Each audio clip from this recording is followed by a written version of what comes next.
السلام علیکم ورحمۃ اللہ وبرکاتہ نحمده ونصلی علی رسولہ الکریم اما بعد فاعوذ باللہ من الشیطان الرجیم بسم اللہ الرحمن الرحیم رب اشرح لی صدری ویسر لی امری واحلل عقدۃ من لسانی یفقہوا قولی۔ آج میں آپ سب کے ساتھ رسول اللہ صلی اللہ علیہ وسلم کی حدیث شیئر کروں گی۔ عن ابی ہریرہ قال قال رسول اللہ صلی اللہ علیہ وسلم ان اللہ لا ينظر الى صورکم واموالکم ولكن ينظر الى قلوبکم واعمالکم۔ سیدنا ابی ہریرہ رضی اللہ تعالی عنہ سے روایت ہے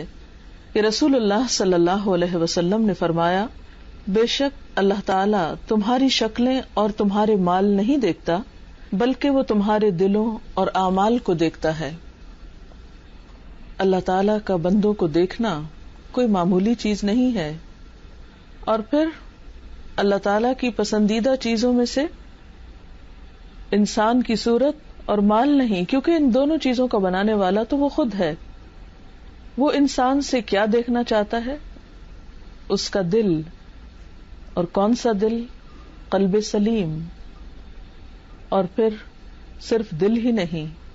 بلکہ انسان کے اچھے اعمال بھی۔ عام طور پر ہم اپنی شکل و صورت اور اپنے مالوں کو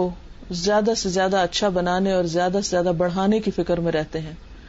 ہماری زندگی کا ایک بڑا حصہ، ایک بڑا وقت اپنی شکل و صورت کی فکر میں گزرتا ہے۔ مثلاً خاص طور پر خواتین چھوٹے چھوٹے داغ دھبے دور کرنے کے لیے بعض اوقات گھنٹوں اپنے آپ کو مشقت میں ڈالتی ہیں۔ بعض اوقات ہم اپنے میک اپ کے لیے اپنا ڈھیروں مال خرچ کر لیتے ہیں۔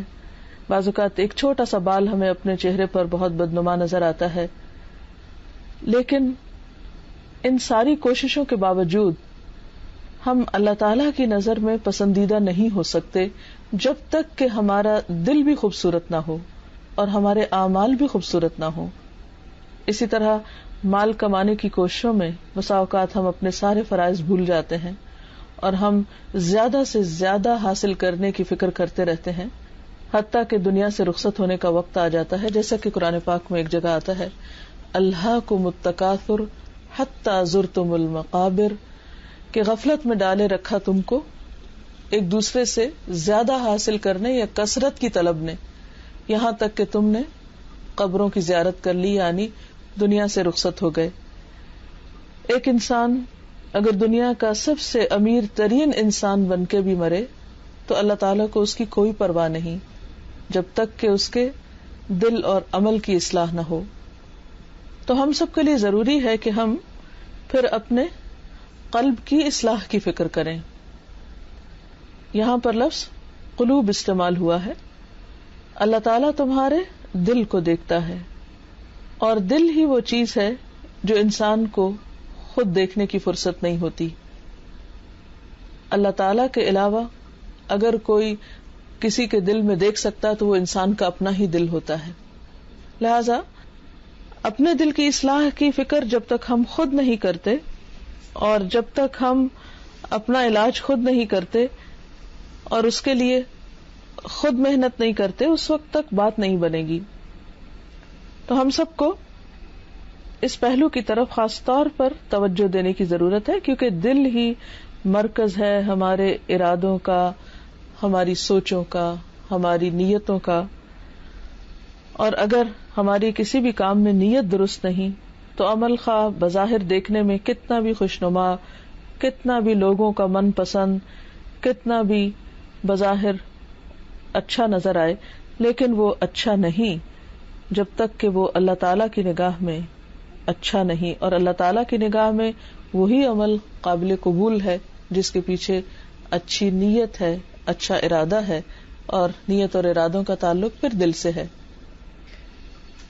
دل کی اصلاح میں سب سے پہلے تو ہمیں فکر یہ کرنی چاہیے کہ اس میں ہمارا دل ہر طرح کے شرک سے پاک ہو،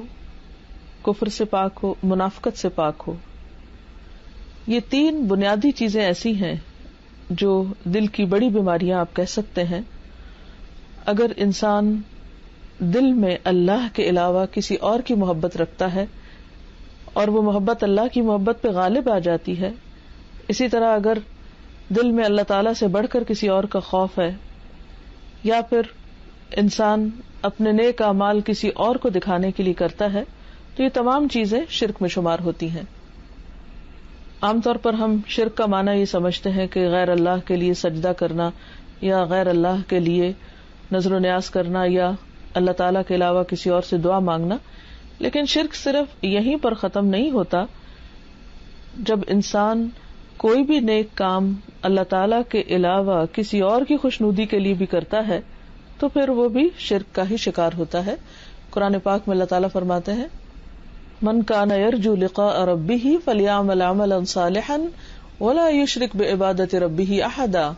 کہ جو شخص اللہ تعالیٰ سے ملاقات کا امیدوار ہو اسے چاہیے کہ اچھے کام کرے اور اپنے رب کی عبادت میں کسی ایک کو بھی شریک نہ کرے۔ یعنی عبادت سے مراد یہاں نماز، روزہ، حج، زکوٰۃ کے علاوہ باقی نیک اعمال بھی ہیں، کہ جب انسان کوئی بھی اچھا کام کرے، خواہ وہ چھوٹا ہو یا بڑا، تو اس میں اس کے دل میں، اس کی نیت میں ہونا یہ چاہیے کہ میں اس کا صلہ اپنے رب سے چاہتا ہوں، مجھے اس کا اجر اپنے رب سے چاہیے، اور میں اپنے رب ہی کی رضا کے لیے یہ سب کچھ کر رہا ہوں۔ کیونکہ حقیقت یہ ہے کہ اللہ تعالی ہی کا احسان ہم پر سب سے بڑھ کر ہے، کوئی بھی چیز نہ اس کے برابر ہے نہ اس جیسی ہے، لہذا کسی اور کا وہ حق ہم پر ہے ہی نہیں جو اللہ تعالی کا ہے۔ لہذا شکر گزاری ہو یا پھر کسی بھی قسم کی نیکی کی کوئی نیت اور ارادہ اور کوشش ہو، وہ سب کی سب اللہ تعالی ہی کے لیے خالص ہونی چاہیے۔ لیکن ایسا کرنا انسان کے لیے آسان نہیں ہے، یہ بے حد مشکل کام ہے، اور اس کے لیے باقاعدہ انسان کو اپنی زندگی میں کچھ کاموں کی پلاننگ کرنا ہوگی، جب جا کر یہ مقصد حاصل ہو سکتا ہے۔ پھر اسی طرح شرک کے علاوہ جو چیزیں انسان کو نقصان دیتی ہیں وہ منافقت ہے، دل میں کچھ، زبان پر کچھ۔ اس معاملے میں انسان کو خود ہی اپنا محاسبہ کرنے کی ضرورت ہے کہ جو کچھ میں بول رہا ہوں کیا واقعی میرے دل میں بھی وہی ہے، یا دل میں کوئی اور ارادہ اور نیت ہے اور زبان سے کچھ اور ظاہر کیا جا رہا ہے۔ اسی طرح قول و فعل کے تضاد کے علاوہ انسان کے وعدے میں، انسان کی امانتوں میں، انسان کی گفتگو میں دو رخا پن، یہ تمام چیزیں پھر منافقت کی نشانیوں میں شمار ہو جاتی ہیں۔ یعنی امانت میں خیانت، وعدہ خلافی، جھوٹ، اور اسی طرح گفتگو میں، جھگڑے میں، گالی گلوچ وغیرہ، یہ تمام چیزیں۔ اسی طرح نماز وغیرہ کے لیے سستی کرنا، صدقہ خیرات دکھاوے کا کرنا، بنیادی طور پر سب منافقت کی علامتیں ہیں، اور منافقت دل کا روگ ہے، جیسے کہ سورۃ البقرہ میں اللہ تعالیٰ فرماتے ہیں فی قلوبہم مرض فزادہم اللہ مرضا ولہم عذاب علیم بما کانوا یکذبون، کہ ان کے دلوں میں بیماری ہے۔ تو منافقت دل کی بیماری کا نام ہے، اور دل کی اس بیماری سے ہی انسان کے سٹینڈرڈز ڈبل ہو جاتے ہیں، اس کے عمل میں تضاد ہوتا ہے، اور پھر یہ عمل کا تضاد ہر چیز میں جھلکنے لگتا ہے۔ جو شخص اس بیماری پر خود قابو نہیں پاتا تو اللہ تعالیٰ بھی اس کو ڈھیل دیتا ہے، اور اس انسان کی بیماری پھر بڑھتی چلی جاتی ہے۔ لہذا بے حد ضروری ہے کہ ہم اپنا محاسبہ خود کریں اور اپنے اندر سے نفاق کی آخری جڑ تک نکال پھینکیں، ورنہ پھر ایمان کو سخت خطرہ ہے۔ اسی طرح کفر ایک ایسی چیز ہے کہ جو انسان کے اندر تکبر اور عناد اور ہٹ دھرمی جیسی صفات کی نشاندہی کرتا ہے، اور کفر بھی دل کی بیماری ہے۔ انسان جب تکبر کا شکار ہوتا ہے، اپنے آپ کو بڑی چیز سمجھتا ہے، تو پھر اسے اللہ تعالیٰ کی باتیں، اللہ تعالیٰ کے احکامات ماننے میں دقت ہوتی ہے، اور ہر چیز میں کیوں اور کیسے اور حجت بازی بڑھتی چلی جاتی ہے۔ ایک سوال ہوتا ہے عمل کرنے کے لیے اور ایک سوال ہوتا ہے انکار کرنے کے لیے۔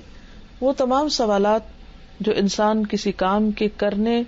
کے لیے، کسی دین کے معاملے کو سمجھنے کے لیے کرتا ہے، وہ سوال پسندیدہ ہے، لیکن وہ سوال جو کسی کام کو نہ کرنے کی نیت سے کیے جائیں کہ کسی طرح کوئی چھوٹ مل جائے یا کوئی ایسا طریقہ ہو کہ جس سے ہمیں موقع مل جائے دین سے دور بھاگنے کا، تو یہ طریقہ درست نہیں ہے، اور یہ سب کچھ ڈپینڈ کرتا ہے دل کی کیفیات پر لہذا جب تک دل کی اصلاح نہ ہو اس وقت تک انسان صحیح معنوں میں